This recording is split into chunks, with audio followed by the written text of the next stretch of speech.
দর্শক আপনাদেরকে দেখাবো, এটাই হচ্ছে সরকারের উন্নয়নের একটা মানে চাবিকাঠি। দেখেন, এখানে লেখা আছে উন্নয়ন সহায়ক তহবিল ৪ নং পাটগাতি ইউনিয়ন পরিষদ টঙ্গিপাড়া। প্রকল্পের নাম হচ্ছে গিমাডাঙ্গা পূর্বপাড়া নয়ন শেখের বাড়ির সামনে বা নজরুল শেখের বাড়ির সামনে এলাকায় পানি সরানোর জন্য 2টি পাইপ কালভার্ট দেওয়া হয়েছে।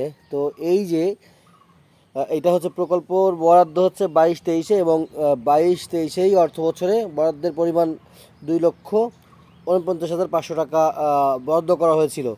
প্রকল্প সভাপতি ছিলেন মেম্বার জাহিদুল ইসলাম, 8 নং ওয়ার্ডের মেম্বার। তো কথা হচ্ছে এই যে একটা কাজ করেছে 22-23-এ, এখন 26 সাল চলে, 3 বছরও যায় নাই, 2 বছরও যায় নাই, এত বড় একটা প্রকল্প কাজ তারা করে, এত সুন্দর করে করার কথা। দেখুন ভেঙে কি অবস্থা, এই হচ্ছে আমাদের দেশের অবস্থা। তো 8 নং ওয়ার্ডের এই পানিটাও ঠিকমতো এখন ছড়ে না, পাইপ ভেঙে গেছে, কি বাজে কাজ করছে, কাজও ঠিকমতো করে নাই। এই দেখেন, কাজ যদি ঠিকমতো করতো এই একটু ইসে ভেঙে যেত। আপনাদের দেখাচ্ছি কীভাবে বেঁকা হয়ে গেছে। এই হলো প্রকল্পের কাজ। এইখান থেকে ময়লা আটকে আছে, ঠিকমতো ময়লা পানি সরতেও পারে না। এখানে আমাদের খুবই সমস্যা হচ্ছে, দেখতেই পাচ্ছেন কি সমস্যা, কি অবস্থা। এই প্রকল্প এতগুলো টাকা, 2,49,000 টাকা, 49,500 টাকা কী করা হয়েছে এখানে? এখানে কয় টাকা খরচ করছে? এখানে তো রড দেয় না, খালি ইট গেঁথে দিচ্ছে। এখানে তো আমার মনে হয় যে 50,000 টাকা খরচ হয় নাই।